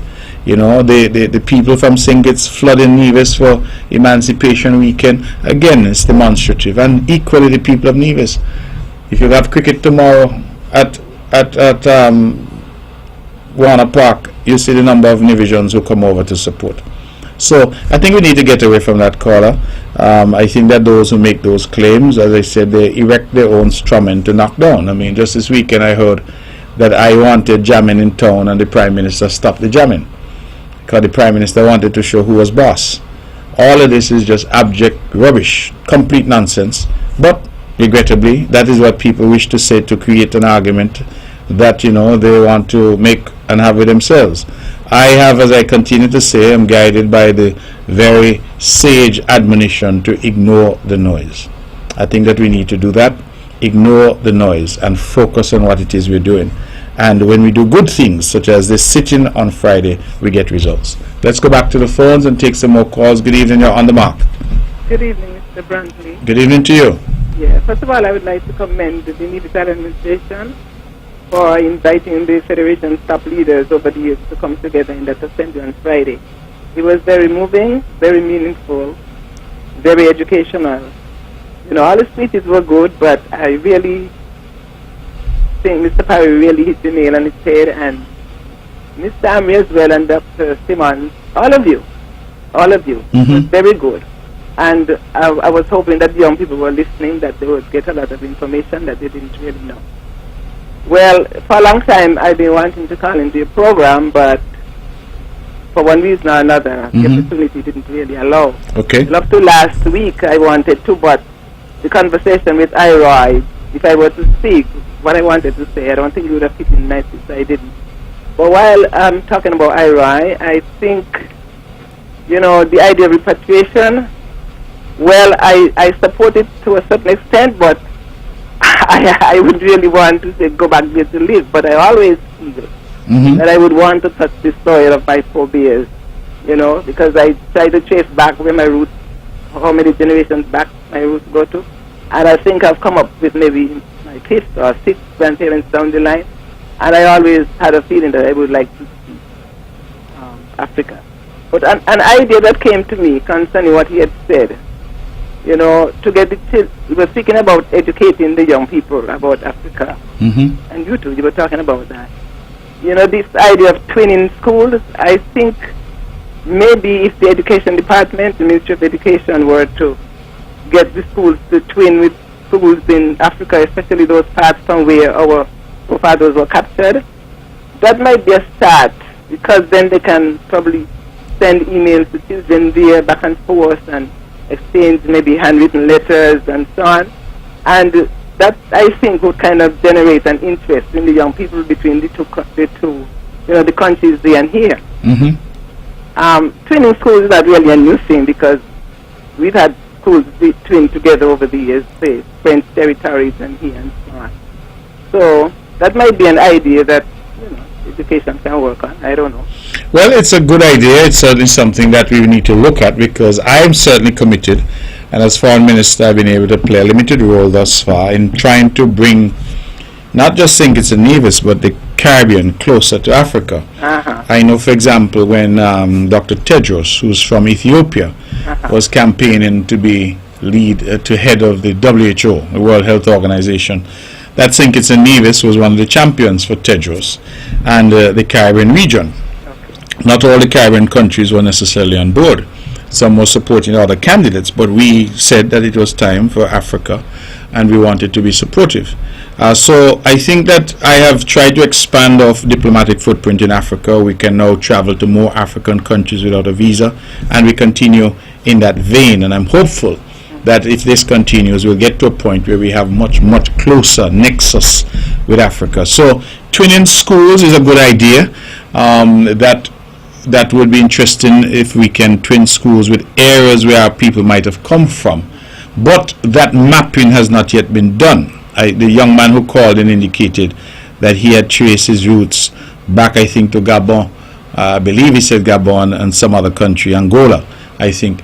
But I'd be interested, you say you did some tracing. Did you get as very far back? Do you know where your people in Africa might have come from? Not really. Not really. I think I kind of, from history, learning, talking with certain persons, it seemed to have been maybe Nigeria, but I'm not too sure. Okay. But you see that Africa is such a vast country. Yeah. So when you talk about getting schools twinned with areas where people might have come from, I mean, Nigeria is a radically different society to say Gabon. Gabon is French, Nigeria is not. You go to other places, some are French speaking, some are Portuguese, some are Dutch. You have all these, even Spanish speaking. I think there's one of those countries, I'm not sure, it could be Burkina Faso, or one of those is actually Spanish. It's not Burkina Faso. Anyway, let me not guess at it, but there's one country in Africa that is actually a Spanish speaking country, and the majority of other countries are French, some are English, Portuguese, etc. So you have, part of it is to find out where most Nevisians and Kittitians from, in terms of where their roots in Africa, and those are some of the projects I think would be very useful for our people to try and find out, and maybe in the fullness of time that's something some organization might be able to look at, to really try and assist people in mapping their genetic composition to determine where they're from. It could be very sort of cathartic in a way, that it allows you to identify now and say, well, listen, my family is from Ghana, my family is from Kenya, as the case may be, because I think part of the colonial experience was to strip that away from us, so that we have no idea where we're from, we have no connection as a result. You can't say trace your great-great-grandfather, your great-great-great-grandmother, as the case may be. So, even the names, because you came and you were forced to assume the names of the plantation owners. That is why in Nevis, you have so many Hanleys and, Rollins and whatever the names might be. Those were probably names of various plantation owners. Even some of the areas in Nevis are named according to the plantations and the plantation owners. Hanley's Road jumps to mind. That you have Hanley's Estate and Hanley's Road. So I think there's a lot of work to be done. It is work that will require time, but I believe the conversation is important, and that is why I congratulate IROI for his effort in that regard. Yes, and congratulate you too, because I know that you have deep interest in that from listening to you over the past couple of months and so on. Yes. Anyway, that was my main narrative for tonight. Okay, well, thank you very much, and thank you for sharing some of your thoughts with us. That was not my main. Okay, well, go ahead, sorry.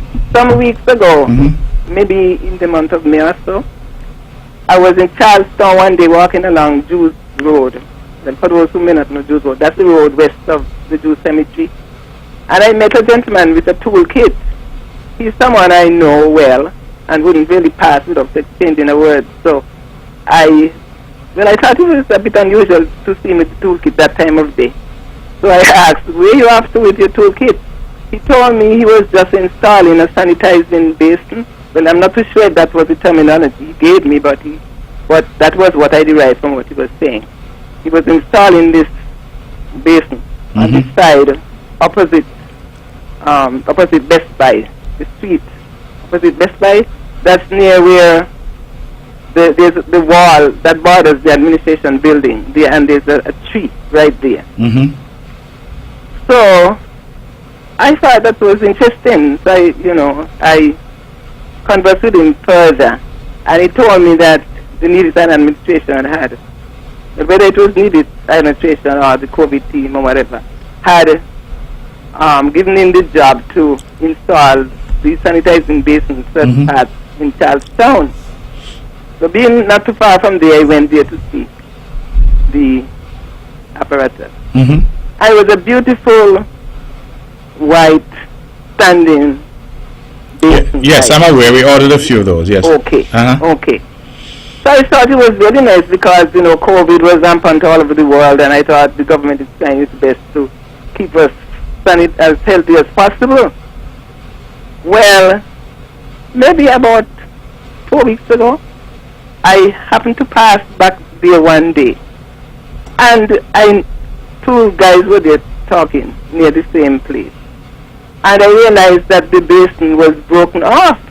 So I said, sometimes you ask a question, but the answer really. But I said, what happened to this?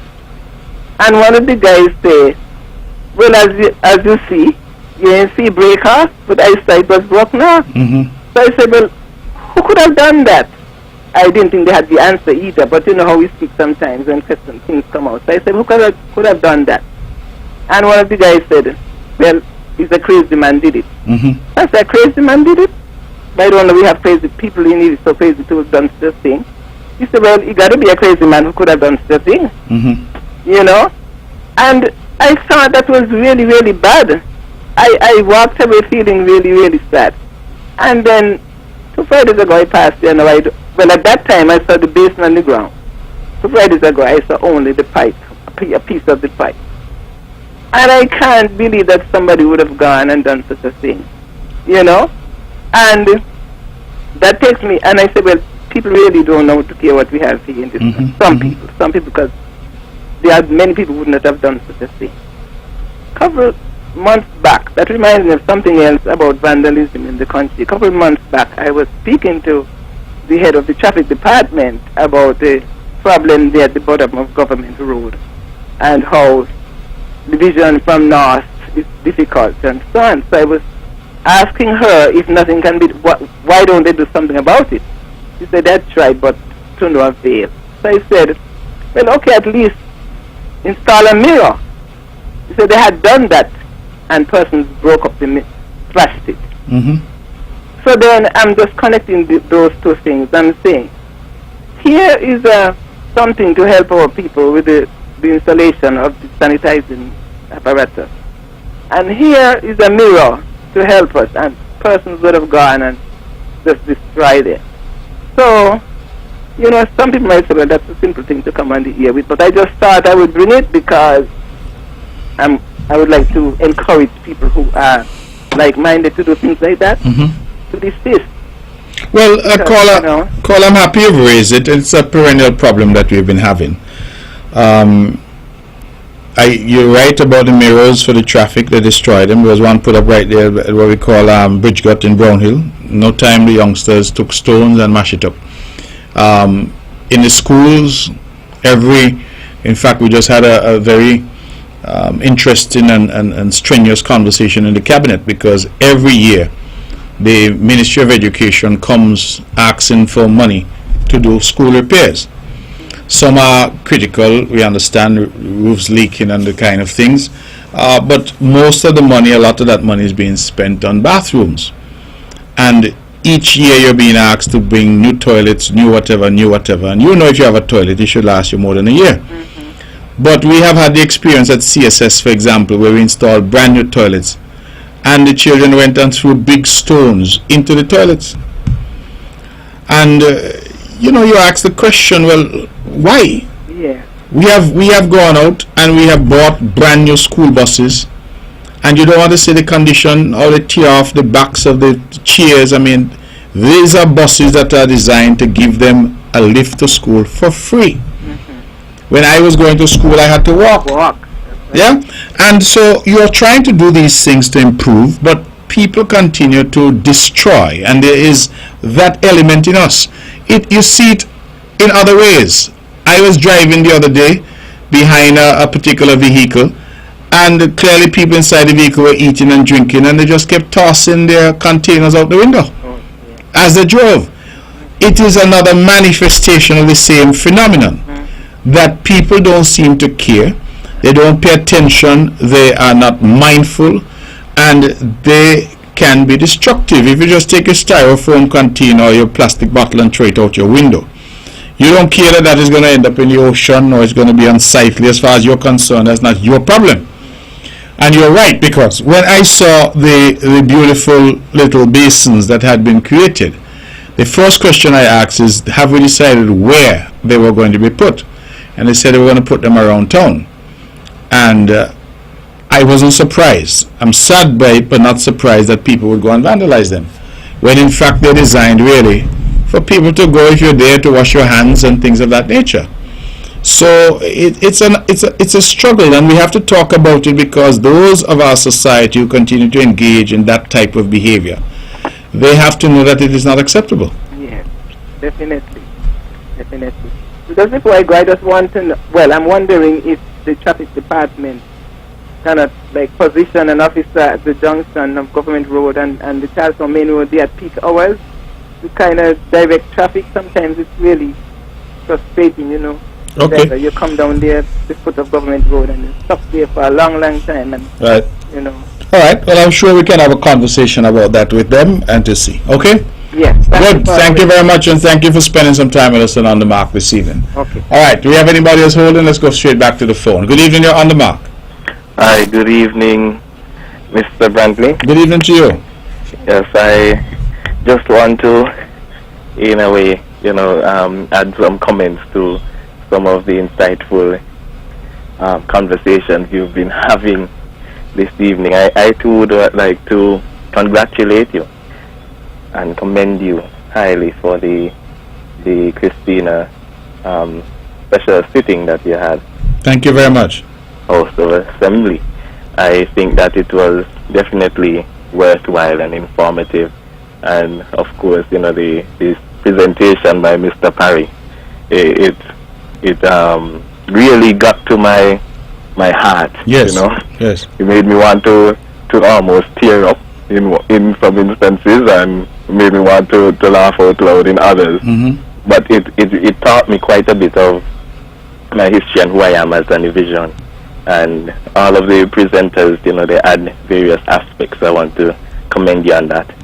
The picture, that I hear many persons talking about. I wouldn't want to agree that it should be in a museum so soon, because we put things in museums that are in the past, and things that would they are, what should we say, rarities. We put them in museums. Mm-hmm. But I would like to suggest that we make those sort of things a regular occurrence in St. Kitts and Nevis, as a people mature in our politics, and our social interactions and engagement, that our leaders are able to lead us into that sort of cordial relationship with each other, despite any political differences. I know you wouldn't be able to speak for all sides, but yes. I know for sure that you can do your best to ensure that you guys lead us in that way.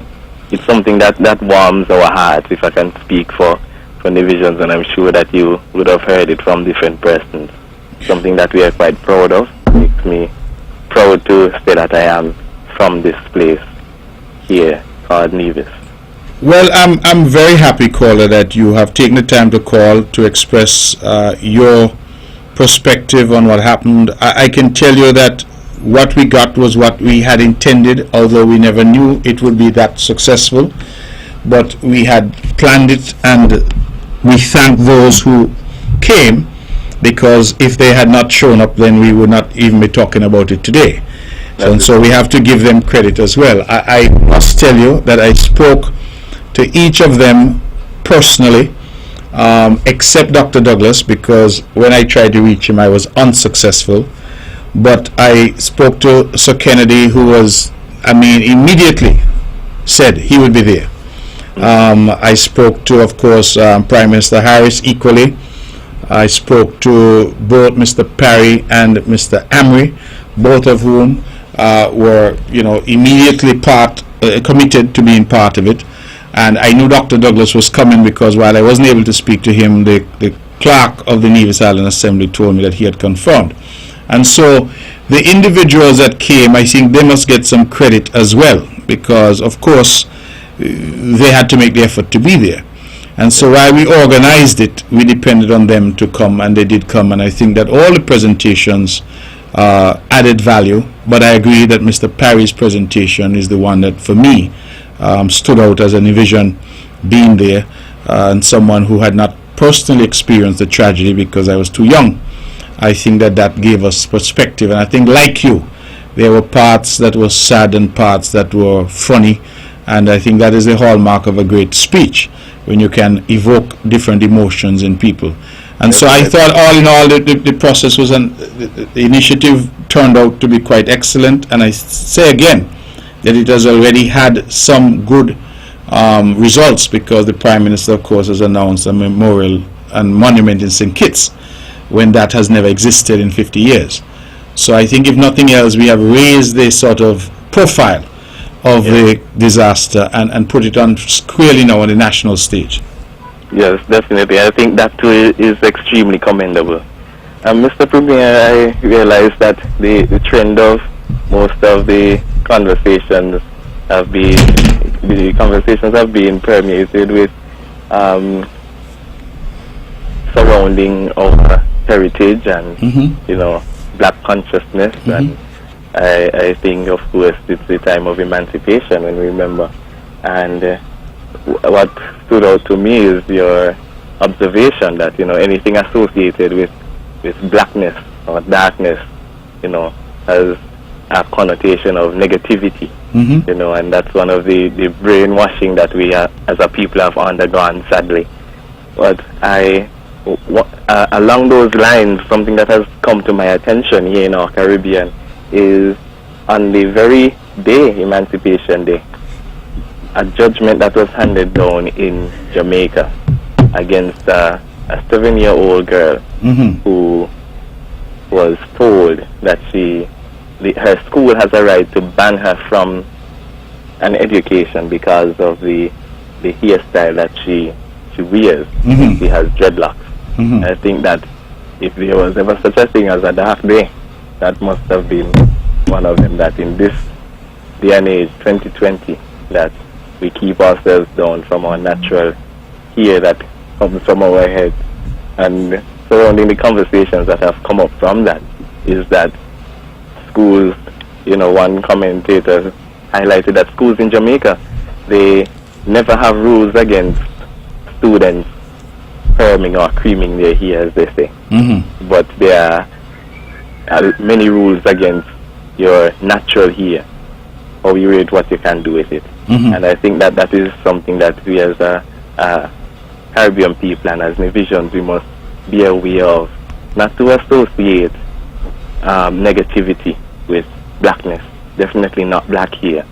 And as a student, growing up in Nevis, going to school in Nevis, I would have seen similar occurrences, sadly, with my fellow classmates, that there would be principals who would come around and,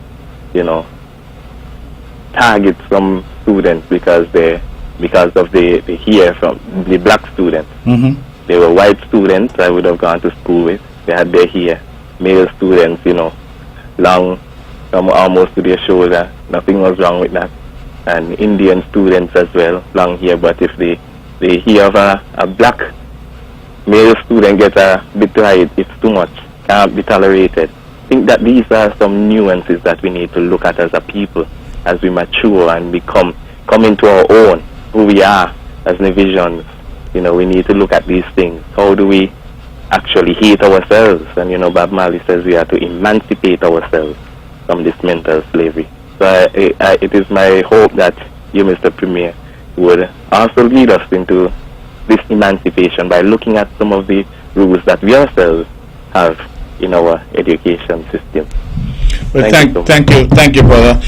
Personally, I'm surprised at the decision that I've heard of. I have not read it myself, coming out of Jamaica, simply because Jamaica is sort of foundation for Rastafarianism. Jamaica, of course, had the iconic Rastas like Bob Marley, Peter Tosh, and others who really made their mark not only in Jamaica but globally. And so I'm a little surprised to hear that. I am aware that Jamaica has had people, I believe, even in the parliament with dreadlocks in the past. I know personally a few lawyers in Jamaica who practiced before the court with dreadlocks. So I'm surprised to hear that the decision will be handed down there.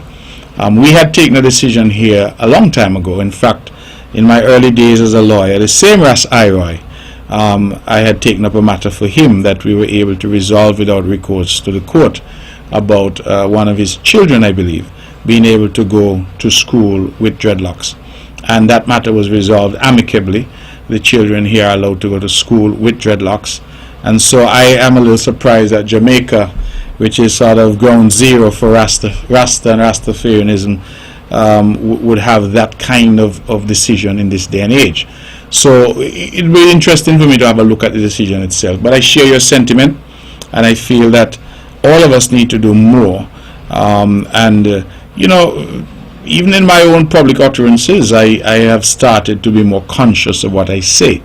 When St. Kitts and Nevis was put on a list, for example, in Europe, where they said that we were not cooperating on certain tax matters, they said we were on a blacklist.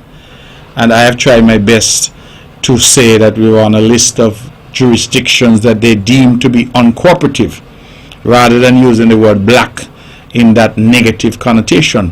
But it is an ongoing situation, believe me. We have been taught, and culturally we have adopted ideas that are negative towards blackness. Why you think you got people up and down bleaching their skin? Because they want their skin to be lightened. People talk about having I remember the great Buju Banton created some controversy in my days when I lived in Jamaica. He came out with a song, Browning. Me love me car, me love me house, me love me woman, me love me house, me love me car, me love me something and thing, but most of all, me love me Browning. And that was a song that created a whole heap of controversy, because Browning in Jamaica is a light-skinned woman. And so what happened now to dark-skinned women? And Buju had to come back with a song that says, "Me no stop cry for all black women." That was his comeback song to kind of placate and stop the controversy. But the truth is that, we bleach our skin, we straighten our hair, now people put in the extensions because they want this long mane down their backs. And I hear people having argument about good hair and bad hair, and the debate about which weave is better quality, and they want weave from India. Some of the conversations are very, very interesting. Let me put it at that. All right. So I just feel that we need a complete sort of rethink of some of the things. There's nothing for me that is as beautiful as a woman with her natural hair, and yet you have people who try their best. If they can get rid of it, they get rid of it. I see people shave off the whole eyebrow and paint on one instead. These are some of the things that people are doing. And Is it just a fashion, or is it a deeper indication that we're uncomfortable with ourselves? And I think that is a debate I'm not qualified to have, but it's certainly a debate that I think is worth having. It is 10 minutes to. Do we have anybody else holding? Let's go back to the phones. Good evening, you're on the mark. Hello? Good evening. Good evening to you. I must say thanks for hosting the Christina disaster. The program that you had. Yes. Because my grandmother was on the boat. I was living with her. I'm very sorry to hear that. Yes, I was 4 years old. So sorry. I didn't know her time. I barely remember. Because my mother, she left us about the 15th of July in Puerto Rico. So I had to leave my aunt. That was a hard time for me. Well, I'm so sorry to hear that. Yeah, but I didn't hear Mr. Perry's speech. My son told me about it. So I would like to hear it, please. Well, the whole thing is, if you're on Facebook, it would be there. But if not, we will try to isolate and see if we can get it played, because I think it's an important speech. Okay. Okay? And I told one of my cousins this week, right? I wanted to go to Africa. Yes. If I had the opportunity to go anywhere in the world, Africa, I would like to go to Africa. She's not cheap. I told her I would like to go to Africa. Any particular country in Africa? Not really, just Africa. You know, I usually watch the African movies then. Yes. And it seems interesting. Okay. All right. Well, thank you very much for your call. I just got a note here on my phone saying that my good friend Mr. Jones from Cotton Ground is listening along with his son Burl, my classmate and friend. I want to say good evening to Burl and his dad who are listening. I also got a message from Jennifer Forbes right in Connecticut. She's listening as well, and they're all saying that they're enjoying the show. Good evening to them, and good evening to all who are listening around the world. Do we have anybody else holding? No. We have about 10 minutes. Callers, if you want to call, 869-469-1616 and 869-469-1700. I'm very happy at the response that we're getting for the special sitting of the Nevis Island Assembly. It shows sometimes that ideas do work, and that was a good idea that worked. And we're very grateful again to all those who spoke and all those who made it possible.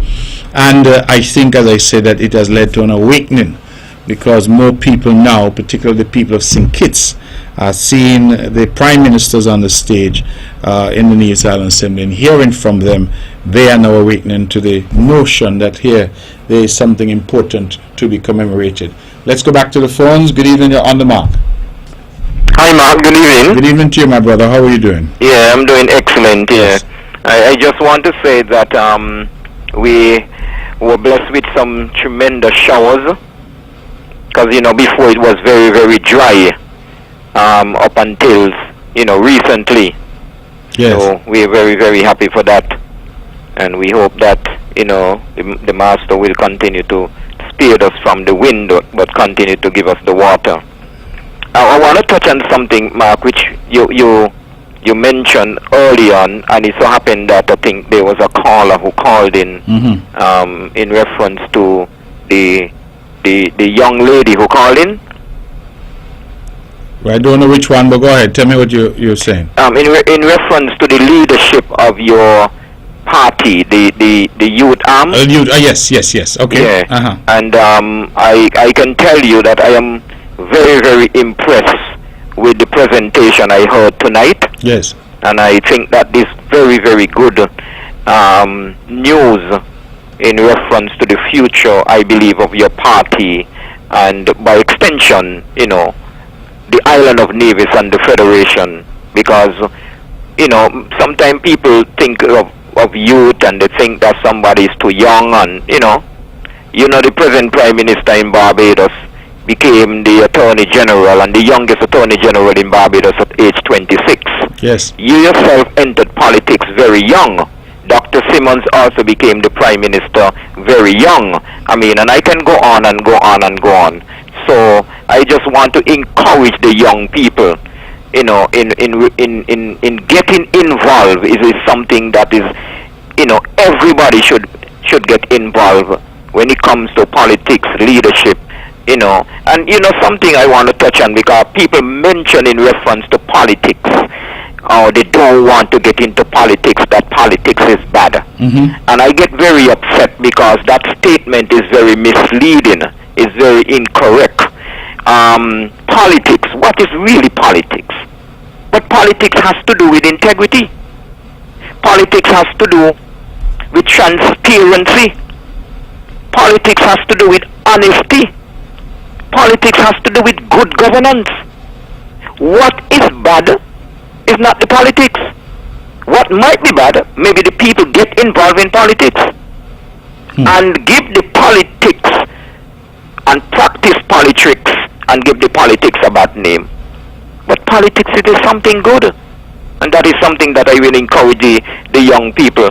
And I can tell you the future looks bright and sound bright based on what I heard tonight. Yes. You should be encouraged, and everybody who, objectively, constructively serious about our country, our future, we should be proud. Any young person, put their hands up, give them the support.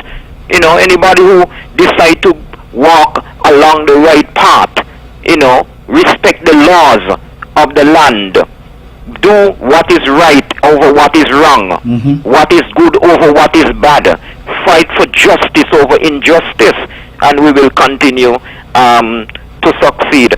I want to say, which a friend mentioned in terms of people saying that you used to say this nonsense about Kitty Shon don't come over and some foolishness. What you said before, which was the correct thing, Nevis having a Culturama, that is the island of Nevis. When St. Kitts have a Culturama, that is a national carnival. So that is that involves St. Kitts and Nevis. Well, I really don't see the controversy in a caller. That is why I say ignore the noise, because people will try to create their own narrative to bash or to do whatever, and you either allow it or you ignore it. And in my instance, I've opted to ignore it. Caller, you mentioned in reference to Keith giving back. Yes. And you don't know if he was listening. Well, I know sometimes Keith tell me he listened the program, but I don't know if he tuned in tonight, right? But it's someone who would have played yes at the highest level, which you would have mentioned, and decide to give back to the community, yes, to the country, to the nation. And this is something that we encourage. There are many persons around the world have the million and billions, saved, and there are people who are suffering, all around the world, especially at this time, and they would not even go and lend a helping hand. Your ministers in need, including yourself, have decided to, give back and, do whatever you all can, which was good and encouraging. It has been done at the federal level, and that is something also good. Dr. Simmons mentioned in reference. You'd have to make it quick because we're out of time. So the last point, please.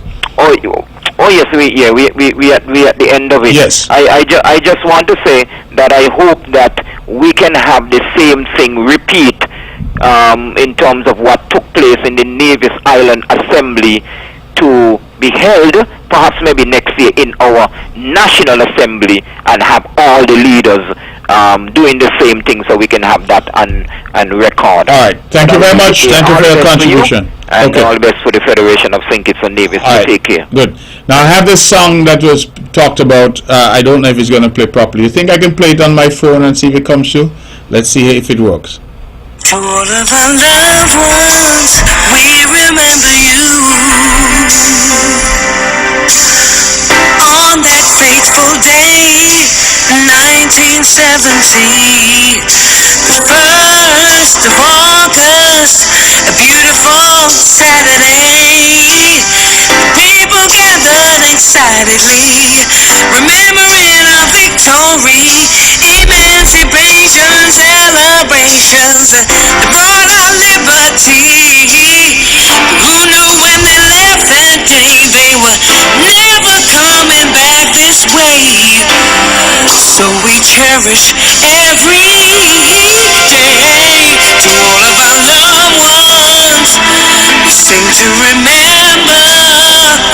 Cherish your memories forever and ever.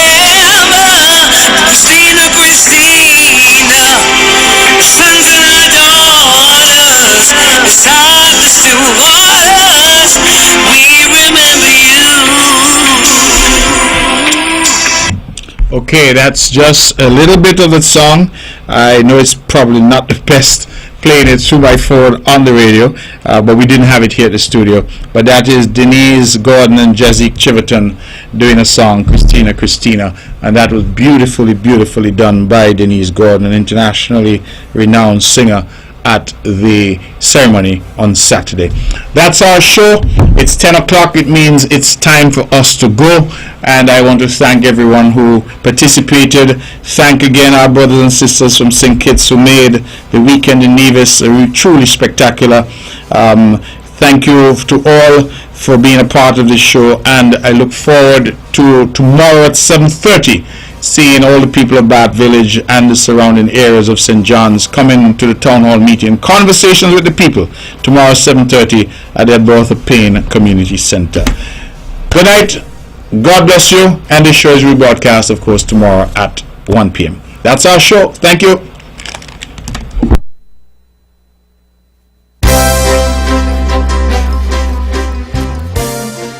The views and opinions expressed on the preceding program were solely those of the participants and do not necessarily reflect